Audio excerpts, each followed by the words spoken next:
Hello student, नमस्कार। देखिए, इसमें 11:18 हो रहा है।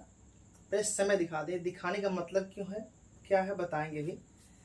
देखिए, ये है ये गूगल टाइम इन इंडिया।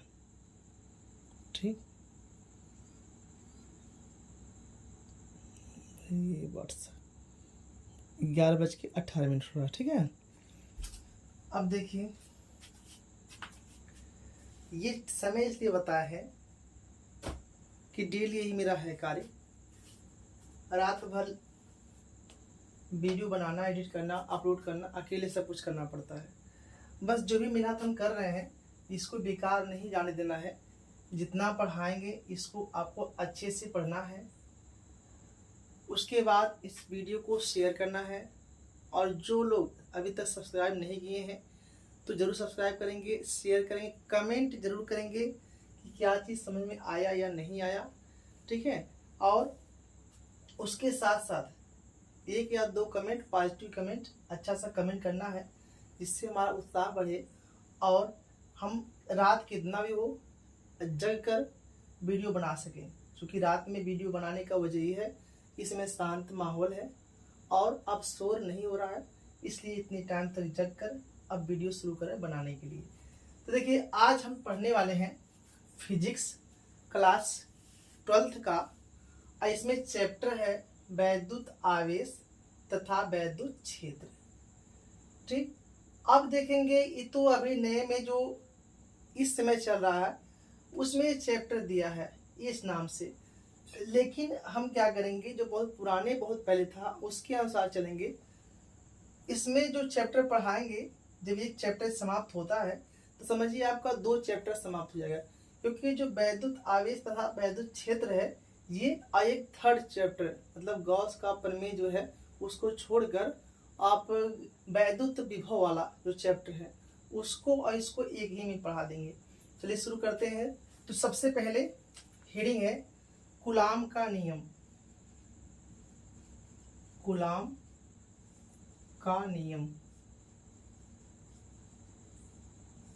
अब ये कूलाम का नियम क्या होता है, देखिए, अगर 2 आवेश मान लीजिए Q1 है और Q2 है, इनके बीच की दूरी स्मॉल r है। तो देखिए, कूलाम ने ये बताया था, फ्रांसीसी वैज्ञानिक कूलाम ने ये बताया था कि यदि 2 आवेश एक दूसरे से एक निश्चित दूरी पर स्थित हों तो इन पर एक प्रकार का बल कार्य करता है। वह बल आकर्षण भी हो सकता है और प्रतिकर्षण भी हो सकता है। तो इस नियम के अनुसार ही बताया गया था, इन्होंने ये बताया था कि किन्हीं 2 आवेशों के बीच लगने वाले जो बल का मान है वह इन दोनों आवेशों के परिमाणों के गुणनफल के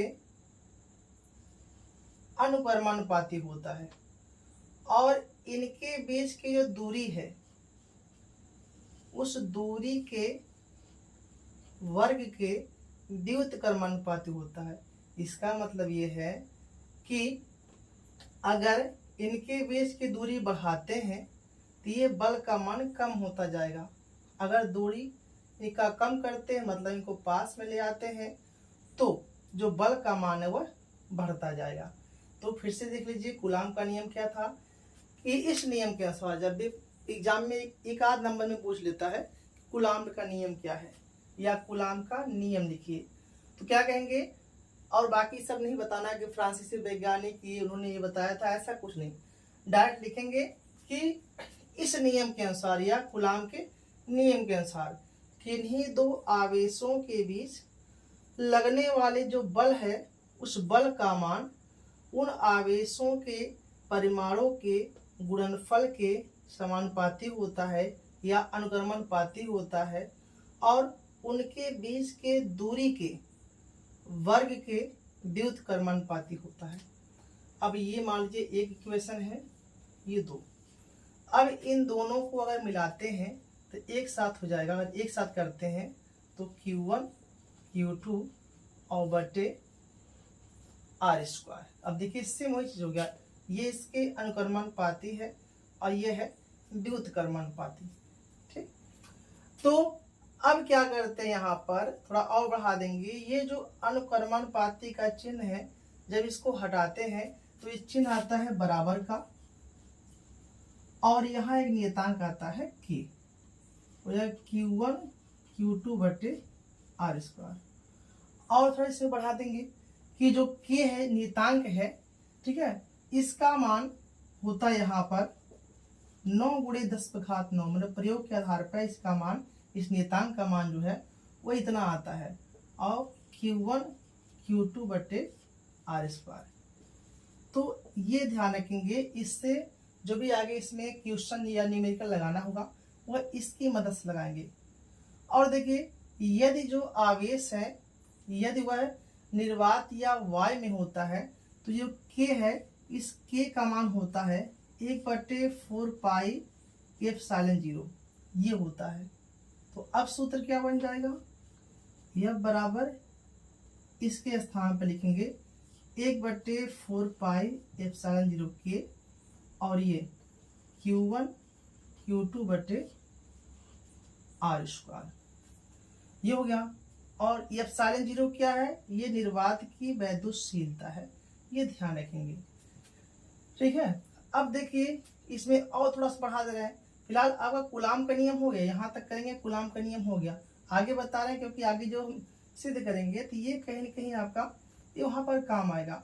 तो देखिए, ये निर्वात या वायु ना हो, उसके स्थान पर कोई कुचालक पदार्थ हो, जैसे मोम हो या फिर कागज हो, तो ऐसे में क्या होता है, इसका जो मान होता है, अर्थात यहाँ पर इसका मान वह थोड़ा बढ़ जाता है। यहाँ आ जाता है 1/4 पाई एप्सिलॉन0, और यहाँ K आ जाता है Q1 Q2 बटे R स्क्वायर, कैपिटल K है यहाँ पर। ठीक है, तो ये हो जाता है।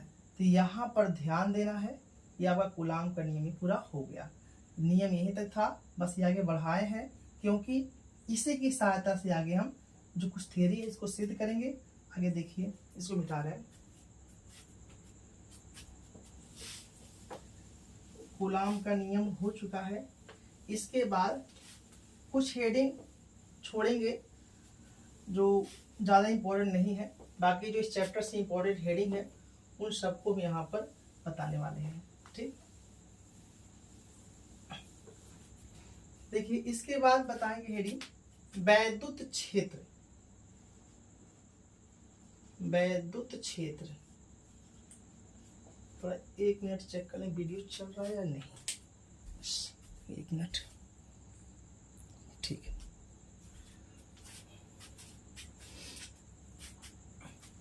अब देखिए वैद्युत क्षेत्र क्या होता है। मान लीजिए कोई आवेश है, यहाँ पर वह धनावेश है या ऋणावेश है, कुछ भी हो सकता है। अब इसके चारों ओर एक ऐसा क्षेत्र होता है कि यहाँ पर इसके पास में कोई दूसरा आवेश अगर लेकर आते हैं तो इस पर एक बल का अनुभव होता है। वह बल आकर्षण भी हो सकता है, प्रतिकर्षण भी हो सकता है, क्योंकि आवेश 2 प्रकार का होता है। अगर दोनों सेम प्रकार के आवेश होंगे तो प्रतिकर्षण होगा, अगर दोनों भिन्न होंगे तो आकर्षण होगा। तो इसलिए इस वजह से यहाँ पर आकर्षण या प्रतिकर्षण दोनों कह रहे हैं। यहाँ पर माना यहाँ कोई आवेश है या फिर आवेश समुदाय है, यदि इसके चारों ओर एक निश्चित दूरी पर कोई परीक्षण आवेश, क्योंकि इसे चेक कर रहे हैं इसलिए इसे कहेंगे परीक्षण आवेश, और इसको परीक्षण आवेश को Q0 से प्रदर्शित कर रहे हैं यहाँ पर। तो क्या करते हैं कि यदि किसी आवेश या आवेश समुदाय के चारों ओर परीक्षण आवेश को घुमाते हैं तो उस पर एक बल का अनुभव होता है, आकर्षण या प्रतिकर्षण बल का अनुभव होता है।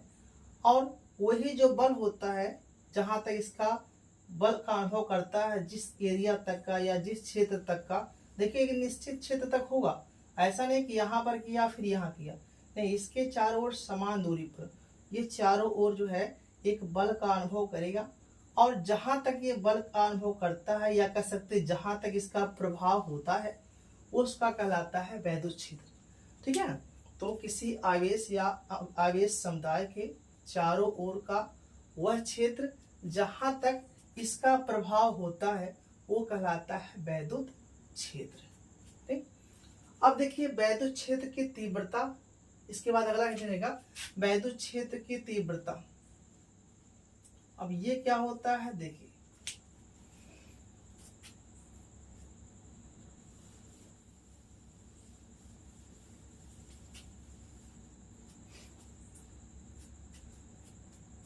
एक चीज और ध्यान दीजिएगा, चूंकि काफी रात है, नींद आ रही है, तो कुछ गलती होगा तो बाद में वहां पर कुछ लिख देंगे कि हाँ ये गलती है। फिलहाल कोशिश करेंगे गलती ना हो, क्या करें, इंसान है, गलती हो जाती है। कहीं गलती होती है तो हम बता देंगे कमेंट में कि हाँ यहाँ गलती हो गई थी। फिलहाल अभी तो कोई गलती होने का चांस नहीं हुआ है। फिलहाल नींद बहुत आ रही है। देखिए वैद्युत क्षेत्र की तीव्रता, सबसे पहले आप फार्मूला ध्यान रखेंगे, होता है बल बटे क्यू, Q0।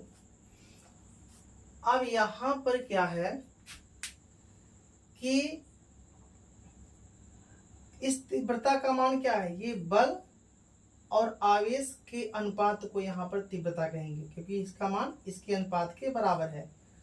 तो कहेंगे कि और ये बल कैसा है, अभी बताया था ना कि परीक्षण आवेश को आसपास ले आते हैं तो उस पर एक बल काम करता है, बस वही बल है। ठीक। कि वैद्युत क्षेत्र में परीक्षण आवेश पर लगने वाला बल F और परीक्षण आवेश Q0 के अनुपात को वैद्युत क्षेत्र की तीव्रता कहते हैं। ठीक। और इसका मात्रक की बात करें तो बल का मात्रक क्या होता है, न्यूटन, और बटे को कहते हैं प्रति, आवेश का मात्रक होता है कूलाम, इसका मात्रक हो जाएगा न्यूटन प्रति कूलाम। ठीक। और देखिए एक हेडिंग रहता है, क्योंकि उसकी सहायता से आगे सिद्ध कराएंगे, तो केवल उसको बता दो, उस हेडिंग को। जैसे पूछ लेता है कि किसी बिंदु आवेश के कारण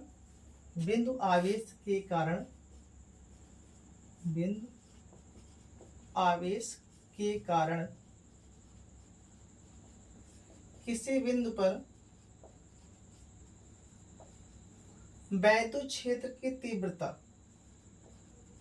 वैद्युत क्षेत्र की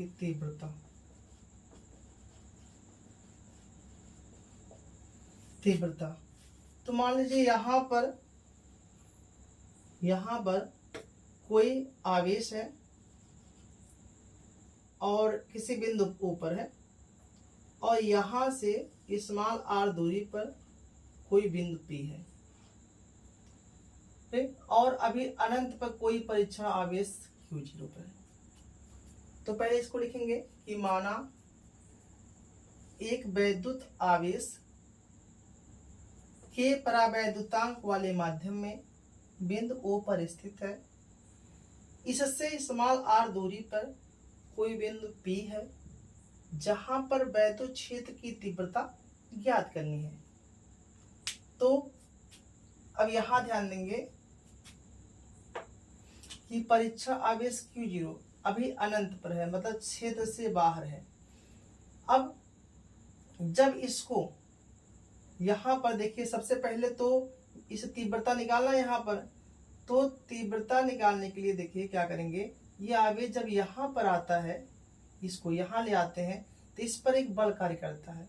वो बल कितना होता है, देखिए कि जब परीक्षण आवेश को बिंदु P पर ले आते हैं, तो इस आवेश के कारण इस पर एक बल कार्य करता है, चूंकि अब तक अनंत पर था, अब इसके क्षेत्र में आ रहा है, तो बल कितना काम करेगा, 1/4 पाई। देखिए ये बताया था ना कि बल का जो सूत्र वहां लिखवाए थे, आगे जहां सिद्ध करेंगे वहां काम आएगा। तो 4 पाई एप्सिलॉन 0 के, और चूंकि यहाँ पर क्या है, आवेश वहां Q1 Q2 था, यहाँ पर क्या है, Q है और Q0 है, बट्टे क्या होता है, दूरी का स्क्वायर। ये बल का सूत्र होता है इतना। अब ये हो गया। अब चूंकि यहाँ पता होगा कि E बराबर होता है F बट्टे Q0, तो मान रखिए यहाँ देखिए E बराबर F का मान कितना है, पहले रखेंगे F का मान 1/4 पाई एप्सिलॉन 0 के और Q0 बट्टे R स्क्वायर और बट्टे क्या है Q0, मतलब यहाँ पर मान रखें F का मान रखें बट्टे Q0 से Q0 कैंसिल हो गया। अब E का मान आ गया 1/4 पाई एप्सिलॉन 0 के Q बट्टे R स्क्वायर। ये ध्यान रखना है कि जैसे बल का सूत्र लिखवाए थे तो तीव्रता सिद्ध करने में काम आ गया, वैसे तीव्रता का लिखवाए हैं तो आगे बहुत सारे ऐसे फार्मूला है जहाँ सिद्ध करना है, ये वहां पर इसका प्रयोग करना है। तो एक बल का ध्यान रखना है, एक तीव्रता का, ठीक। और एक चीज ध्यान देंगे, निर्वात या वायु के लिए क्या होता है, के का मान 1 हो जाता है, से बचता कितना 1/4 पाई एप्सिलॉन 0 Q बट्टे R स्क्वायर, ठीक। चलिए ये भी हो गया। अब इसके बाद बल का हो गया, तीव्रता का हो गया। अब विभव का सिद्ध करने जा रहे हैं, क्योंकि विभव पहले क्या होता है, पहले विभव देखेंगे, विभव क्या होता है, विभवांतर क्या होता है, उसके बाद जैसे यहाँ तीव्रता के लिए सिद्ध किए हैं वैसे विभव के लिए सिद्ध करेंगे। जब इतना हो जाएगा फिर पढ़ेंगे वैद्युत द्विध्रुव, फिर वैद्युत द्विध्रुव आघूर्ण, फिर वैद्युत द्विध्रुव आघूर्ण के कारण अच्छी स्थिति में तीव्रता, निरक्षी स्थिति में तीव्रता, फिर अच्छी स्थिति में विभव, निरक्षी स्थिति में विभव, ठीक है। तो पहले शुरू करते हैं यहाँ पर वैद्युत विभव।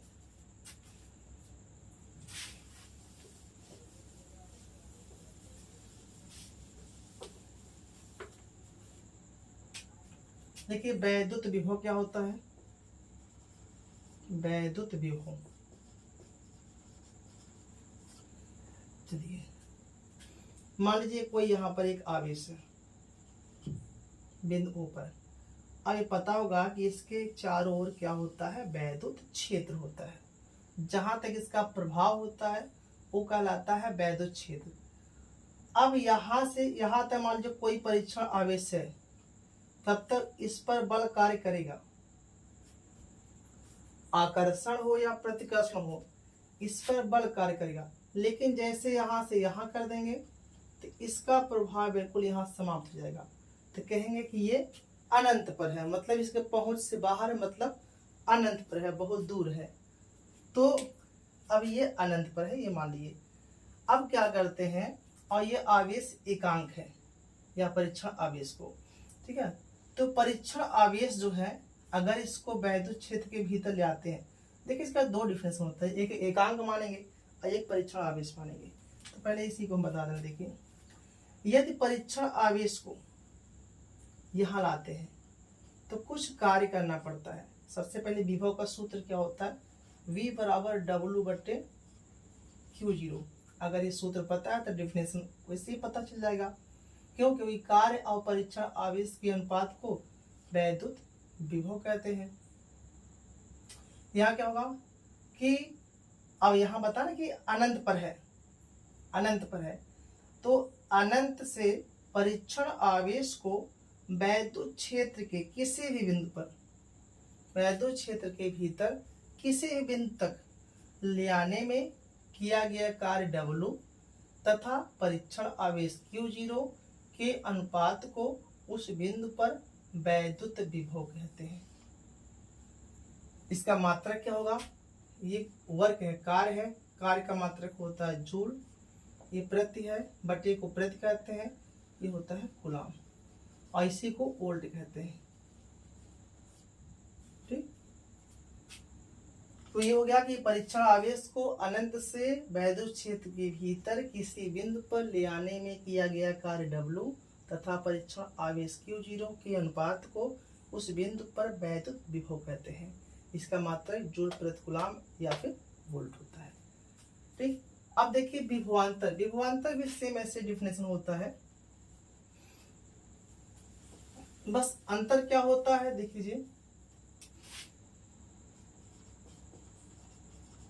विभवांतर, विभव में क्या होता है कि अनंत से उसको लेकर आते हैं वैद्युत क्षेत्र में, लेकिन विभवांतर में क्या होता है कि किसी परिपथ में, जैसे मान कोई परिपथ है, परिपथ के भीतर ही एक बिंदु से दूसरे बिंदु तक किसी परीक्षण आवेश को या एकांक आवेश को एक बिंदु से दूसरे बिंदु तक ले आते हैं। कहाँ पर? किसी परिपथ के भीतर। किसी परिपथ के भीतर एकांक आवेश को एक बिंदु से दूसरे बिंदु तक ले जाने में किया गया जो कार्य है उसी को कहते हैं विभवांतर। ठीक, इसका भी सूत्र भी होता है, मात्रक भी होता है। चलिए, अब बल के लिए सूत्र सिद्ध किए हैं, तीव्रता के लिए किए हैं, अब विभव के लिए, क्योंकि ये तीनों के बिना आगे सिद्ध नहीं कर पाएंगे। जितना आगे सिद्ध करने वाले हैं इन तीनों की वहां आवश्यकता पड़ेगी। फिर देखिए,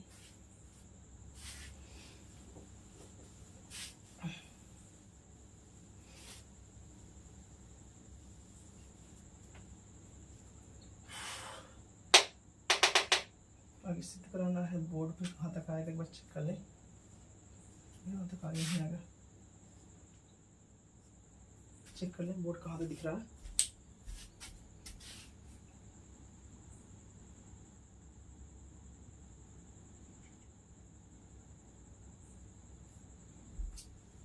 चलिए भाई सारे यहाँ तक दिख रहा क्या? यहाँ तक दिख रहा है।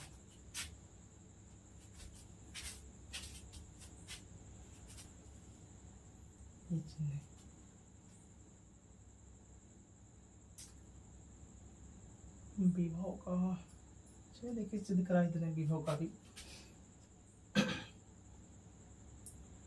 मान लीजिए यहाँ पर कोई बिंदु आवेश है Q, यहाँ से स्मॉल r दूरी पर कोई बिंदु P है जहां पर क्या निकालना है? वैद्युत विभव। अब देखिए, अभी परीक्षण आवेश कहीं बहुत दूर होगा, अनंत पर, तो अनंत पर है तो अनंत तक की दूरी को पहले छोटे छोटे भागों में बांटिए। यहाँ पर हम क्या कर रहे हैं, ऐसे कर रहे हैं, यहाँ पर ए कर रहे हैं, पी नहीं कर रहे हैं, A B C D dot dot dot अनंत पर है। इसकी दूरी है r, इसकी दूरी है r1, r2, r3, उसके बाद कहाँ तक? अनंत तक का। तो चित्र में भर के हुआ भाई, पहले देखते हैं, मिटा के फिर से लिखेंगे जहाँ कम पड़ेगा। देखिए, अब सबसे पहले ये जो बनाया है फिगर, इसको देखिए, उसके बाद जो सिद्ध कराएंगे वो देखेंगे। माना कोई बिंदु आवेश Q बिंदु O पर K परावैद्युतांक वाले, K मतलब कैपिटल K परावैद्युतांक वाले माध्यम में स्थित है। इससे स्मॉल r दूरी पर कोई बिंदु A है जहां पर वैद्युत विभव ज्ञात करना है। अब वैद्युत विभव निकालने के लिए क्या करते हैं? अनंत से आवेश को लेकर आते हैं, तो जितना काम करना पड़ता वही होता है वैद्युत विभव। लेकिन अनंत से ले आने से अच्छा है कि हम किसी वस्तु को या आवेश को अनंत तक पहुंचाएं, क्योंकि जितना कार्य किसी वस्तु को ले जाने में लगता है उतना ले आने में दोनों तरफ का कार्य जो होता है वो बराबर होता है। तो वह अगर अनंत से ले आने में जो कार्य करना पड़ता है वही तो कार्य यहाँ से अनंत तक ले जाने में करना पड़ेगा। देखिए, किसी वस्तु को अगर अनंत से ए पर ले आते हैं तो किया गया कार्य, और ए से अनंत तक पहुंचाते हैं वह किया गया कार्य, दोनों आपस में बराबर होते हैं। तो बेटर ये है कि हम किसी आवेश को अनंत तक भेज रहे हैं, ताकि जितना कार्य लगेगा अनंत तक ले जाने में उतने कार्य लगेगा अनंत से यहाँ तक ले आने में। हाँ, और देखिए, सिद्ध करने में मेन पॉइंट ये ध्यान रखना है कि सिद्ध क्या करना है? V, और V बराबर क्या होता है? W/Q0। अब W बराबर क्या होता है? बल गुणे विस्थापन, D मान रहे हैं। इसके लिए क्या चाहिए? कार्य चाहिए, और कार्य के लिए क्या चाहिए? बल चाहिए। अब बल का सूत्र पता है, अभी सिद्ध कराए हैं। मतलब शुरुआत कहाँ से करेंगे, बल से। बल निकल जाएगा तो कार्य, अब कार्य निकल जाएगा तो विभव। ठीक, तो सबसे पहले ये चित्र में लिखवाए, इसको देखिए पहले, सॉरी चित्र बनाया उसको देखिए पहले। फिर से बोल रहे हैं कि नींद बहुत आ रही है, फिर भी हम मेहनत अपना पूरा कर रहे हैं। कुछ गलती होगा तो माफ कीजिएगा, कोशिश करेंगे कि गलती एक भी ना हो। फिलहाल देखिए, माना कोई बिंदु आवेश Q बिंदु O पर K परावैद्युतांक वाले माध्यम में स्थित है। ठीक है, माना कोई आवेश है Q जो किसी बिंदु O पर K परावैद्युतांक वाले माध्यम में स्थित है। इससे स्मॉल r दूरी पर कोई बिंदु A है जहां पर वैद्युत विभव ज्ञात करना है। इसके लिए मतलब ज्ञात करने के लिए, इसके लिए बिंदु A से अनंत तक की दूरियों को छोटे छोटे भागों A B B C C D dash dash dash अनंत तक का, और बिंदु O से इनकी दूरियां, इनकी मतलब ए बी सी डी की दूरियां r है, r1 r2 r3 dot dot dot अनंत तक का, ऐसे दूरियां भी हो जाएगा। ये तो जो फिगर है वो हो गया। अब चलिए मान लीजिए कि अभी यहाँ से अनंत पर ले जाना है, तो ये मान के चलिए कि यहाँ पर जो परीक्षण आवेश है वह यहाँ पर है, बिंदु A पर है। तो जब A पर है, ये बताए ना कि पहले बल निकालना पड़ेगा, बल फिर कार्य, तब जाके विभव निकलेगा। तो अगर परीक्षण आवेश यहाँ पर है, बिंदु A पर है, तो इसके कारण इस पर कितना बल लगता है ये देखिए। अगर यहाँ पर बिंदु A पर परीक्षण आवेश है तो इसके द्वारा इस बल कार्य करेगा। अब कितना कार्य करेगा देखिए, थोड़ा मिटा दें।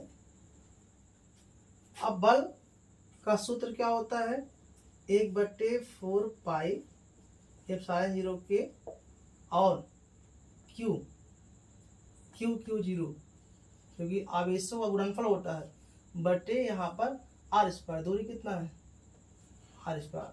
अब बिंदु A पर है तो लिखेंगे FA। अब इसको उठाकर यहाँ पर जाएंगे, क्योंकि अब आगे बढ़ाते जाएंगे। बिंदु B पर, अगर बिंदु B पर करते हैं तो इस पर लगने वाला बल कितना होगा, सेम वही होगा, सूत्र वही होता है, बस चेंज क्या होगा, दूरी बदलती जाएगी, क्योंकि ये सब बदलेगा नहीं। अब दूरी क्या हो गया, r1 स्क्वायर। ठीक, अब केवल एक खंड में निकालो कार्य, क्योंकि समान भागों में बांट रहे हैं, तो जितना खंड में यहाँ कार्य है उतना यहाँ कार्य, उतना यहाँ कार्य, सभी कार्य बराबर हो जाएंगे। तो देखिए सबसे पहले A और B के बीच कितना बल कार्य हुआ, चूंकि बिंदु A और B एक दूसरे के बहुत पास हैं, इसलिए इनके बीच मतलब A से B तक के बीच में इनके बीच जो लगने वाला बल है वह इनके गुणोत्तर माध्य के बराबर होगा, अर्थात FAB बराबर कड़ी में FA गुणे FB, इसे कहते हैं गुणोत्तर माध्य, इसके बराबर होगा। तो यहां बता रहे हैं, एक लाने में अट जाएगा, साथ दिख रहा होगा कैमरे में। FA का मान 1/4 पाई एप्सिलॉन 0 के और Q0 बटे r स्क्वायर, और यहाँ पर B FP, सॉरी यहाँ पर A नहीं B है, शुरुआत हो गलतियों की, 4 पाई एप्सिलॉन 0 के और Q0 बटे r1 स्क्वायर।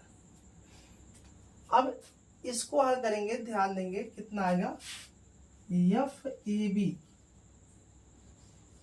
पहले कड़ी हटाइए, देखिए सेम है कड़ी में, तो पता ना कड़ी में किसी का जोड़ा बनता है तो उसको बाहर कर देते हैं, तो बाहर हो जाएगा 1/4 पाई एप्सिलॉन 0 की।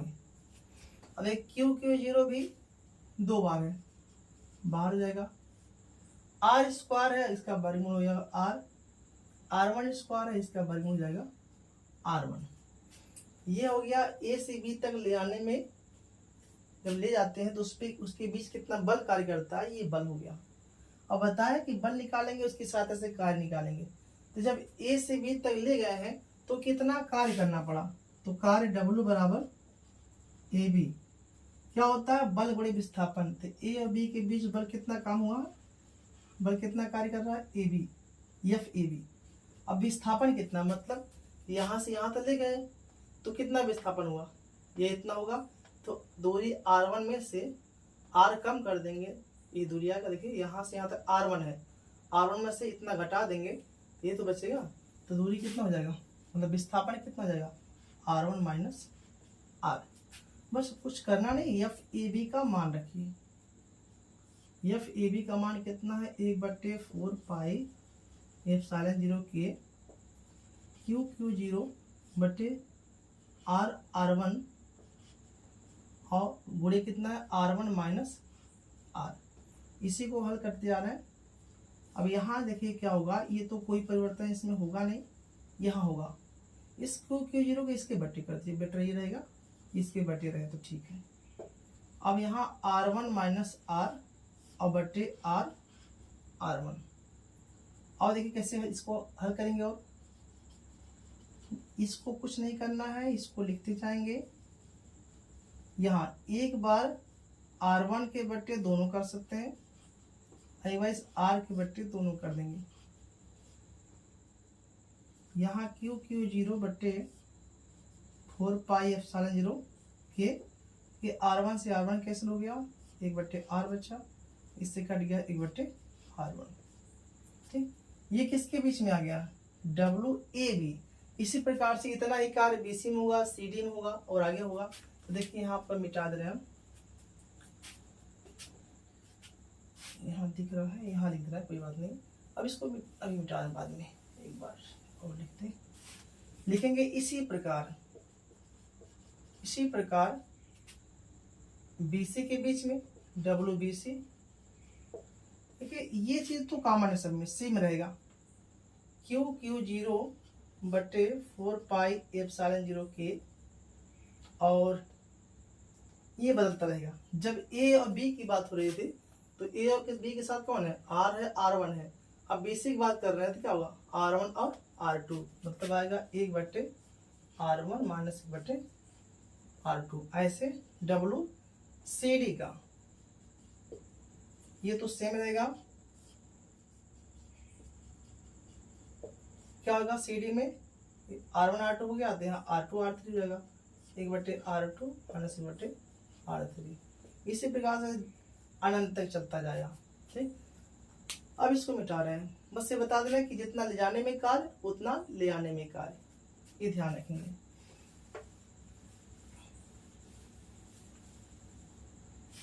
कार्य निकल गया। हाँ, टोटल कार्य कितना होगा, टोटल कार्य W बराबर WAB plus WBC plus WCD plus W dot dot dot अनंत तक। अब जितना भी कार्य है सबको जोड़ दें। तो थोड़ा सा हम डायरेक्ट कर दे रहे हैं, क्योंकि लिखने में बहुत ज़्यादा हो जाएगा। देखिए ये AB वाला है यहाँ पर, BC वाला यहाँ पर, CD वाला यहाँ पर। अगर सबको जोड़ेंगे, देखिए सब में ये चीज़ कॉमन है ना, तो सब में कॉमन हो जाएगा। Q0 बटे 4 पाई एप्सिलॉन 0 के, ये कॉमन हो गया। यहाँ क्या बचेगा, 1/R1 R minus 1/R1 plus, जोड़ना है तो प्लस BC वाले में क्या बचेगा, 1/R1 माइनस 1/R2, फिर प्लस CD में क्या बचेगा, 1/R2 माइनस 1/R3। ऐसे plus dot dot dot, last में 1 अनंत बचेगा, क्योंकि अनंत दूरी होगा। अभी मिटा दे रहे हैं।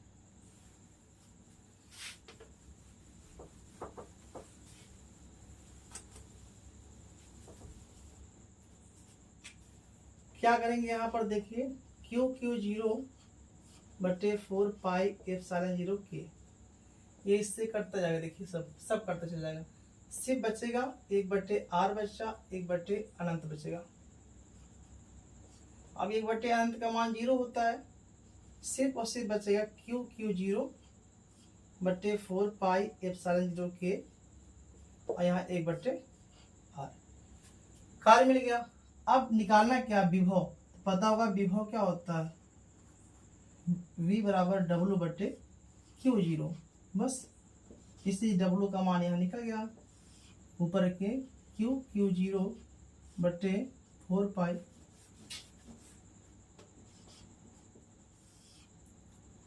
यहाँ पर जाएगा Q0 बटे 4 पाई एप्सिलॉन 0 के और 1 बटे R। ये तो हो गया W का मान और बटे Q0। Q0 से Q0 कैंसिल हो गया, V का मान थोड़ा सा क्रम से कर दें, 1 बटे 4 पाई एप्सिलॉन 0 के Q बचा ना, Q कम Q बटे R। चलिए ये विभव का हो गया सिद्ध। ठीक है, बल का निकल गया, तीव्रता का निकल गया और विभव का निकल गया। अब इनकी सहायता से आगे सिद्ध करेंगे, क्योंकि बिना इसके आगे हम वहाँ लिखते तो समझ नहीं पाते कि आया कैसे है। अब इसको ध्यान रखेंगे। तो शुरू करते हैं। वैद्युत वैद्युत द्विध्रुव, वैद्युत द्विध्रुव, वैद्युत द्विध्रुव, इलेक्ट्रिक डायपोल। अब देखिए, अगर दो आवेश एक प्लस में हो और एक माइनस में हो, दोनों एक दूसरे से अल्प दूरी पर स्थित हो, तो ये जो निकाय होता है ये वाला, ये निकाय कहलाता है वैद्युत द्विध्रुव। मतलब ये कि दो बराबर, चूंकि क्यू सेम सेम है, दो बराबर परंतु विपरीत आवेश, वो प्लस से माइनस है, दो बराबर परंतु विपरीत आवेश एक दूसरे से अल्प दूरी पर स्थित हो, तो ये जो निकाय बना है ये कहलाता है वैद्युत द्विध्रुव। देखिए फिर से, कि वह निकाय जिसमें दो बराबर परंतु विपरीत आवेश एक दूसरे से अल्प दूरी पर स्थित हो, ये कहलाता है वैद्युत द्विध्रुव। अब अगला हेडिंग है वैद्युत द्विध्रुव आघूर्ण।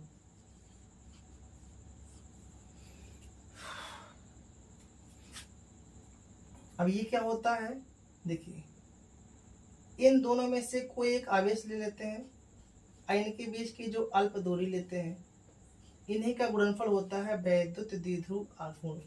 डिफिनेशन कैसे बनेगा, वैद्युत द्विध्रुव बनाने वाले आवेशों में से कोई एक आवेश और उनके बीच अल्प दूरी के गुणनफल को वैद्युत द्विध्रुव आघूर्ण कहते हैं।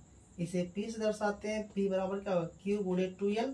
अब इसको थोड़ा इकट्ठा कर दो, क्या आएगा 2QL, 2QL। P बराबर, इसका मात्रा तो आसान है, मात्रा क्या बनेगा, यहाँ आवेश है तो कूलाम हो जाएगा, लंबाई है मीटर, इसका मात्रक हुआ कूलाम मीटर।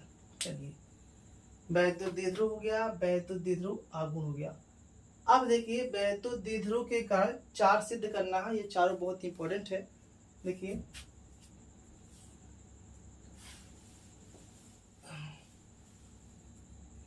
इनका भरने एक मिनट ठीक करना पड़े, नया मार्क कर लेंगे।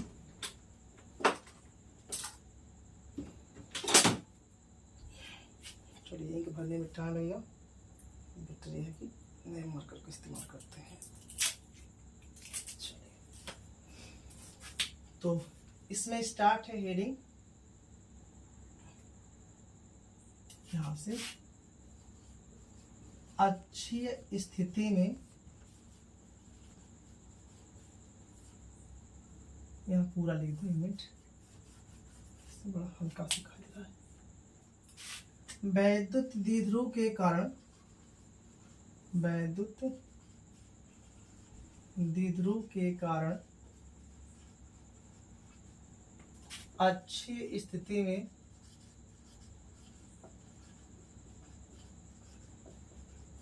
तीव्रता का व्यंजक या तीव्रता, मतलब वैद्युत क्षेत्र की तीव्रता है, ये ध्यान रखेंगे। लिए इसका फिगर देखिए पहले, मान लीजिए ये कोई वैद्युत द्विध्रुव है, मान लीजिए इसका नाम A और B है, प्लस Q और माइनस Q है, इनके बीच की दूरी 2L होता है। अब इनका मध्य बिंदु अगर लेते हैं तो मध्य बिंदु अगर O है तो ये पूरा 2L होता है, ये 1L हो जाएगा, ये 1L हो जाएगा। और यहाँ से स्मॉल r दूरी पर कोई बिंदु P है जहाँ पर वैद्युत क्षेत्र की तीव्रता ज्ञात करनी है। ये इधर जाएगा E1, यहाँ जाएगा E2।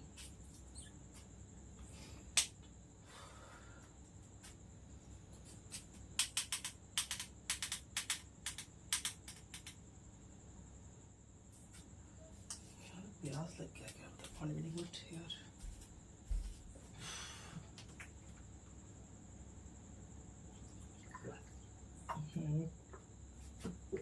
एक कप पानी गिर गया।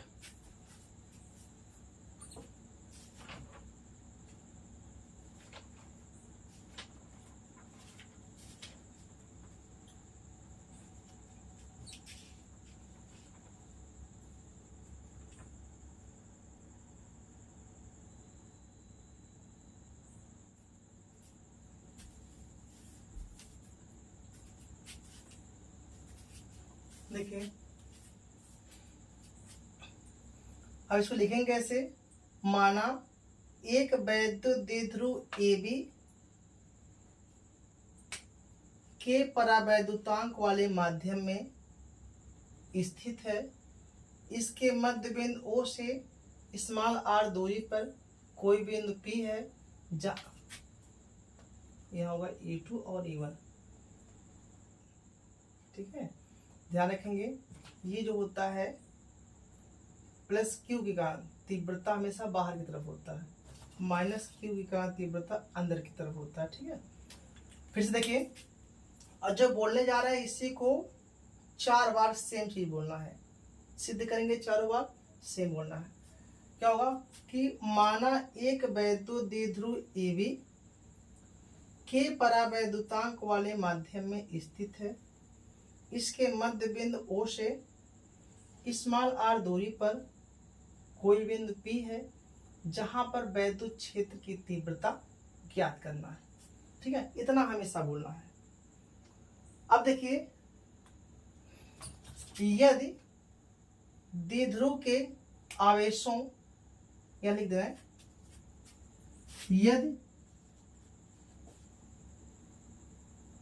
द्विध्रुव के आवेशों प्लस Q व माइनस Q के कारण बिंदु P पर तीव्रताएं E1 व E2 है तो क्या होगा E1। अब देखिए तीव्रता का सूत्र लिखवाया था ना, तो वही लिखना है यहाँ पर E1 क्या हो जाएगा, सूत्र होता है 1/4 पाई एप्सिलॉन 0 K और Q/r²। अब r देखिए यहाँ पर क्या E1 मतलब यहाँ निकाल रहा है प्लस Q के द्वारा, तो इसके लिए यहाँ कितना हो जाएगा दूरी, यहाँ से यहाँ तक दूरी कितना है, देखिए ये पूरा यहाँ से लेकर यहाँ तक r है और यहाँ से लेकर यहाँ तक L है, तो r में से ये L कम हो जाएगा, तो ये कितना हो जाएगा r माइनस L, ये दूरी हो जाएगा। और जब इसकी बात करेंगे तो यहाँ से यहाँ तक r है, यहाँ से यहाँ तक L है, r प्लस L, ये दूरी हो जाएगा r प्लस L। और सबसे बेटर ये है कि इतने ध्यान रखेंगे, जब E1 निकालेंगे तो माइनस कर देंगे, E2 निकालेंगे तो प्लस कर देंगे। बस दूरी क्या होता है, दूरी का स्क्वायर, दूरी कितना r माइनस L का होल स्क्वायर। E2 कितना हो जाएगा 1/4 पाई एप्सिलॉन 0 K Q/, आपकी यहाँ दूरी r प्लस है होल स्क्वायर। ठीक है, ये E1 और E2 निकल गया।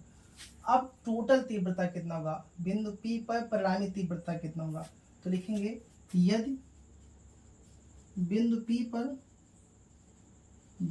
पर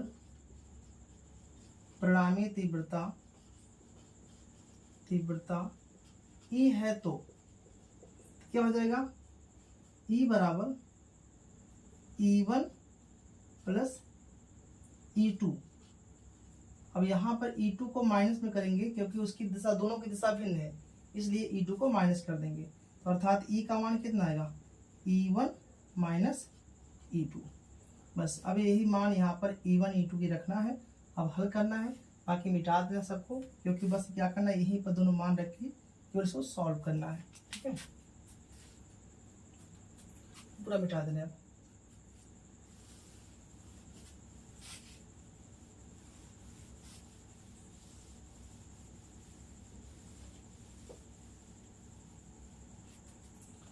देखिए E बराबर E1 का मान आया था 1/4 पाई एप्सिलॉन 0 के Q बटे R माइनस L का होल स्क्वायर, बीच में क्या है माइनस। E2 का मान आया था 1/4 पाई एप्सिलॉन 0 के और Q बटे R प्लस L का होल स्क्वायर।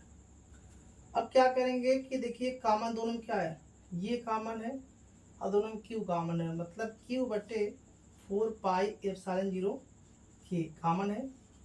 यहाँ कितना बचेगा, ये पूरा निकल गया, R माइनस L का होल स्क्वायर, यहाँ R प्लस L का होल स्क्वायर। यहाँ गलती एक चीज़ न करना, कभी कोष्टक पर ध्यान देना, कोष्टक अगर नहीं लगाते हैं तो गलती प्लस माइनस की हो जाएगी, अब पूरा जितना लगाएंगे सब गलत हो जाएगा।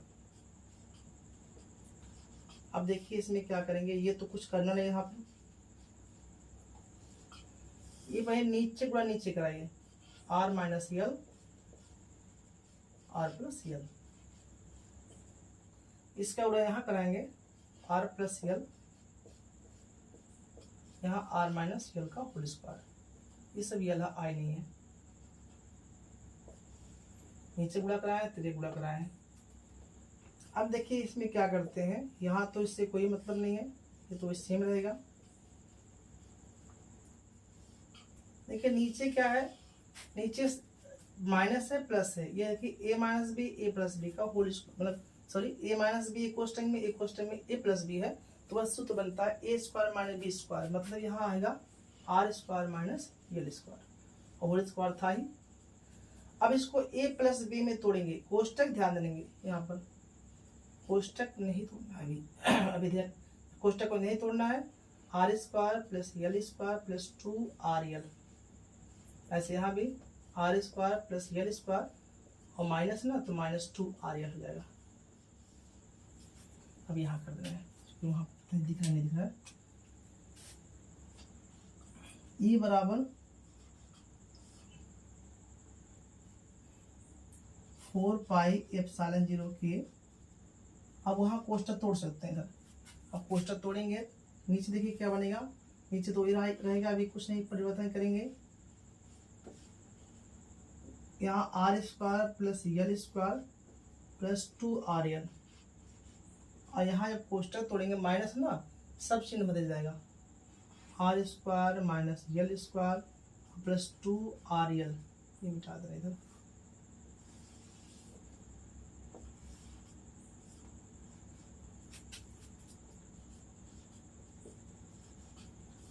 फोर पाई एप्सिलॉन 0 के, याद रखिए ये कट जाएगा, ये 2RL हो जाएगा 4RL, नीचे R square minus L square का होल स्क्वायर।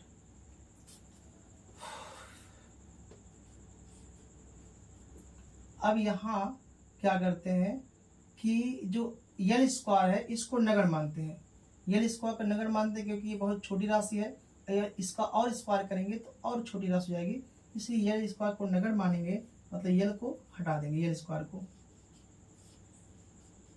ये बचेगा इतना, ऊपर आएगा 4RL को लिख सकते हैं 2RL, यहाँ पर 2 गुणे 2RL, ये तो हट गया, R स्क्वायर है और फिर स्क्वायर है तो R पे 4 घात, देखिए यहाँ पर एक R से एक R कैंसिल हो जाएगा, E का मान हो जाएगा,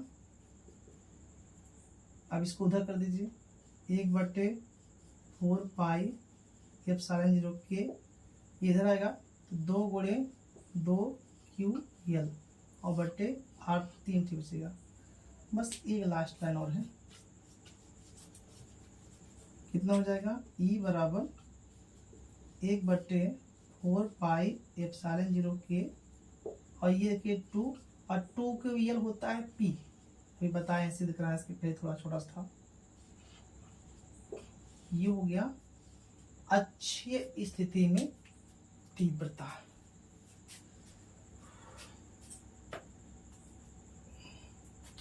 अब इसके बाद देखिए निरक्षी स्थिति में तीव्रता। इसमें 2 फिगर है, हेडिंग यहाँ पर है निरक्षीय स्थिति में तीव्रता। ठीक है, वैद्युत द्विध्रुव के कारण निरक्षीय स्थिति में तीव्रता, ये हेडिंग है, ये डाल सकते हैं। इसको मिटाने जा रहे हैं क्योंकि जगह नहीं बचेगा सिद्ध करने के लिए। देखिए यहाँ पहले एक फिगर बना रहे हैं।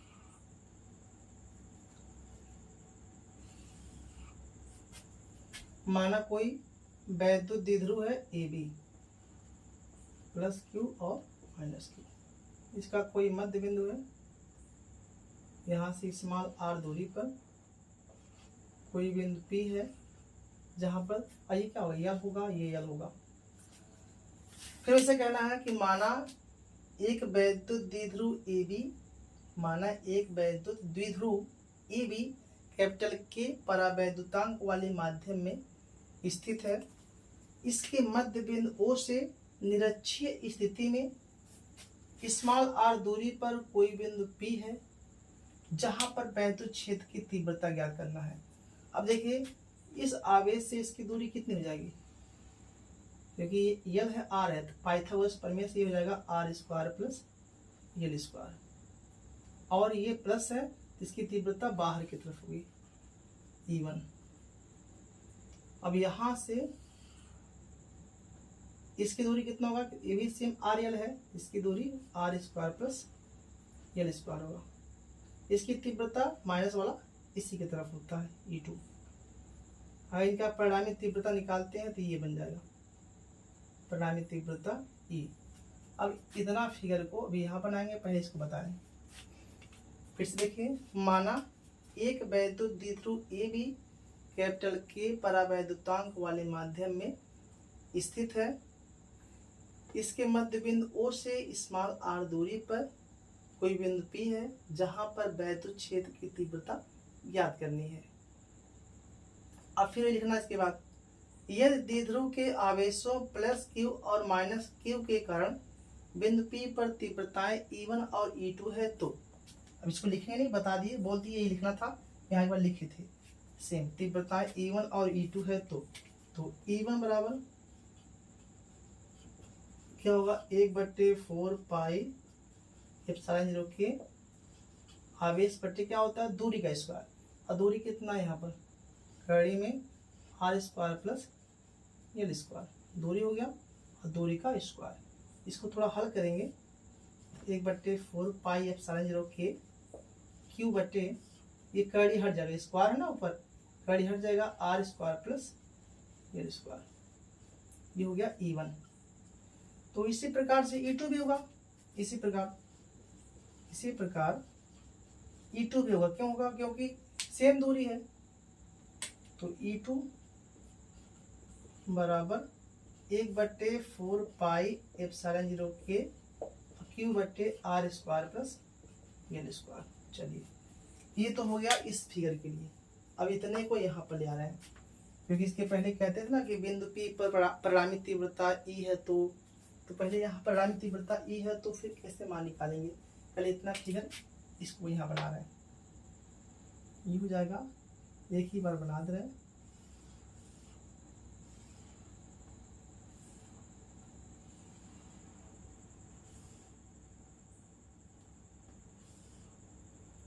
ये क्या था, E1 था, ये क्या था, E2 था, और ये क्या था, E था।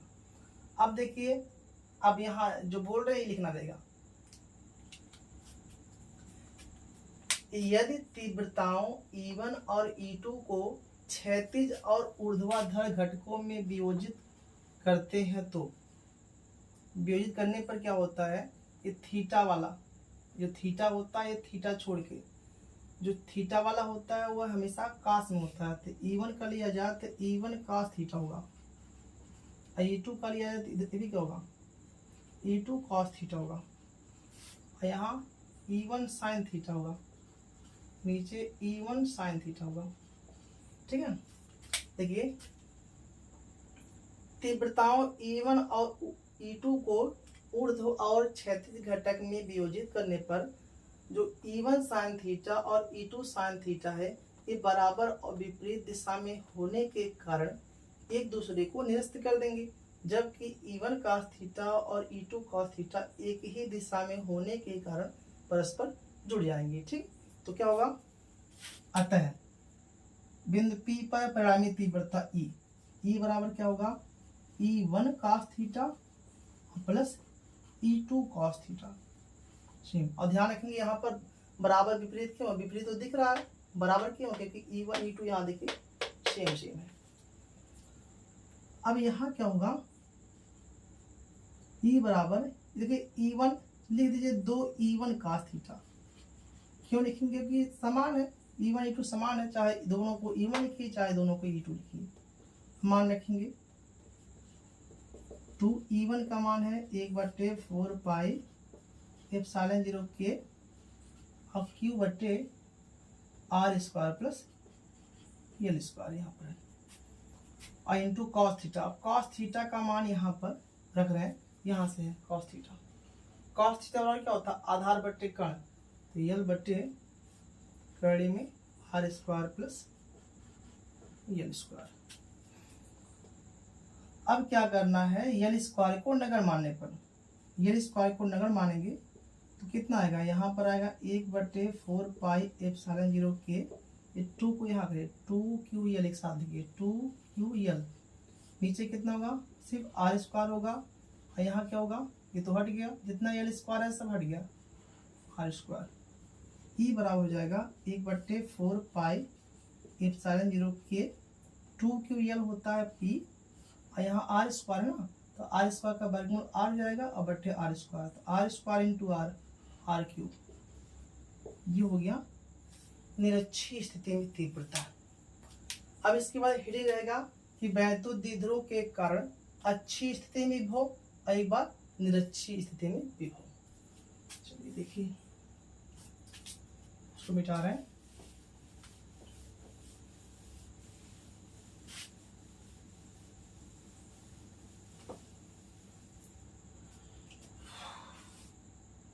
हेडिंग क्या रहेगा कि वैद्युत द्विध्रुव के कारण अच्छी स्थिति में विभव के व्यंजक या विभव ज्ञात करना। तो इसका फिगर सेम वैसे है, मान लीजिए यहाँ पर कोई वैद्युत द्विध्रुव ए भी है, के परावैद्युतांक वाले माध्यम में स्थित है, इसके मध्य बिंदु O से स्मॉल r दूरी पर कोई बिंदु P है जहां पर वैद्युत क्षेत्र की तीव्रता ज्ञात करना है। ये 2L होता है, तो एक L ये हो जाएगा, एक L ये हो जाएगा, काट मत दीजिएगा, ऊपर या नीचे लिख सकते हैं। ठीक है, लिख देने तक आप पता से काटना शुरू कर देंगे। L है, ये भी L है। अब लिखिए, हाँ तो ये बता दें, यहाँ से यहाँ तक दूरी कितना होगा, R माइनस L, यहाँ से दूरी क्या होगा, R प्लस L। पता हो कैसे है, माना एक वैद्युत द्विध्रुव ए बी कैपिटल के परावैद्युतांक वाले माध्यम में स्थित है, इसके मध्य बिंदु O से स्मॉल r दूरी पर कोई बिंदु P है जहां पर वैद्युत विभव ज्ञात करना है। अब देखिए फिर लिख लेंगे, यदि द्विध्रुव के आवेशों प्लस Q और माइनस Q के कारण बिंदु P पर विभव V1 और V2 है तो, ठीक है, लिख रहे हैं यहाँ पर, यदि द्विध्रुव के आवेशों प्लस Q व माइनस Q के कारण के कारण विभव के कारण बिंदु P पर के कारण बिंदु P पर विभव V1 व V2 है तो क्या करेंगे। V1 बराबर सूत्र क्या होता है विभव के लिए, शुरू में बताए थे 1/4 पाई एप्सिलॉन 0 के, और यहाँ Q बटे क्या होता है कि यहाँ दूरी का स्क्वायर नहीं होता, सिर्फ दूरी होता है, तो Q बटे R था। V2 बराबर क्या होगा 1/4 पाई एप्सिलॉन 0 के, और यहाँ आवेश को चिन्ह सहित लिखेंगे, ये हो गया बस। यदि बिंदु P पर परिणामी विभव V है तो, यदि बिंदु P पर परिणामी विभव V है तो क्या होगा V बराबर V1 प्लस V2, बस ये मान रखना है। ठीक है, अब चित्र को मिटा देना है, इधर जाने से निकलने।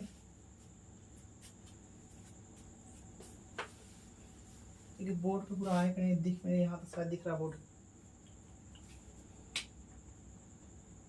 V बराबर V1 का मान 1/4 पाई एप्सिलॉन 0 के, हाँ ठीक है। उसके बाद Q बटे R माइनस L, अब ये माइनस यहाँ चला आएगा, इसे डायरेक्ट माइनस कर देना है।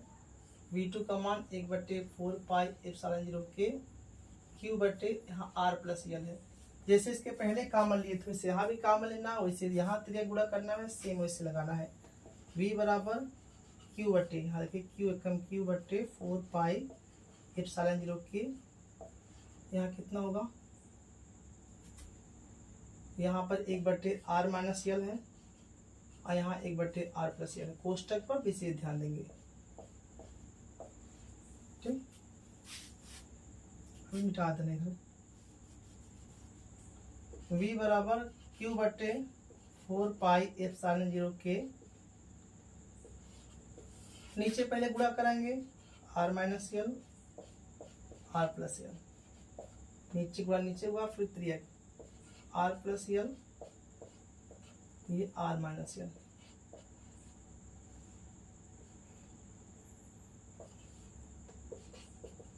Q बटे 4 पाई एप्सिलॉन 0 के, अभी कोष्टक तोड़िए, नीचे तो जाएगा R square minus L square, A square B square सूत्र है, यहाँ R प्लस L, कोष्टक तोड़ेंगे तो चिन्ह बदल जाएगा,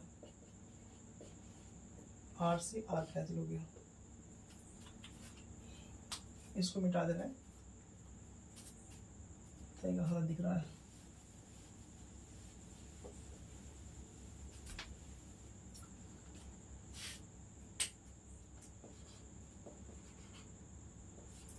फोर पाई एप्सिलॉन 0 के, यहाँ देखिए एक L 2L बचा, और नीचे ये क्या करते हैं L स्क्वायर को नगण्य मानने पर, तो ये नगण्य हो जाएगा सिर्फ R स्क्वायर। इसको एक साथ करें, ये 1/4 पाई एप्सिलॉन 0 के, एक साथ करेंगे 2QL, बस। और ये 2QL का मान कितना होता है, ये P होता है, P बटे R स्क्वायर। ये हो गया विभव के लिए अच्छी स्थिति में। एक और बच्चा है निरक्षीय स्थिति में विभव, इसी वक्त देख लीजिए।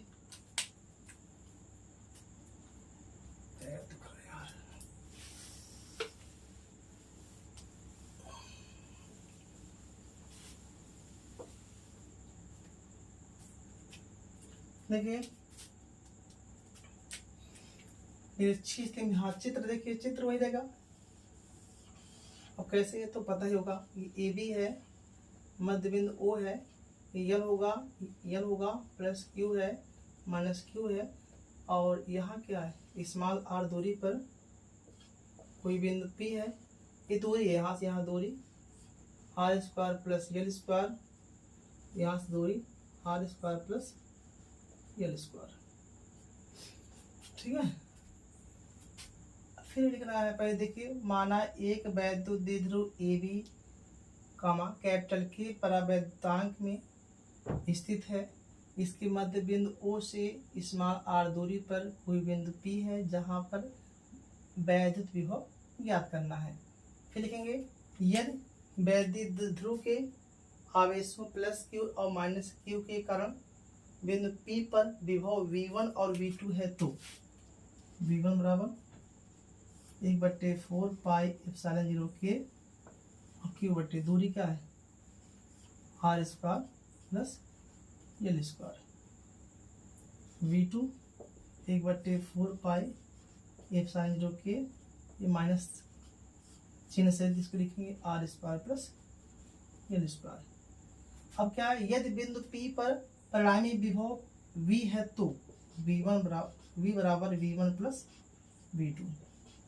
V1 का मान है 1/4 पाई एप्सिलॉन 0 के कड़ी में r square plus l square और ये माइनस आगे चला आएगा माइनस हो जाएगा 1/4 पाई एप्सिलॉन 0 के और q बटे कड़ी में r square plus l square. अब सेम है पूरा कट के क्या होगा 0।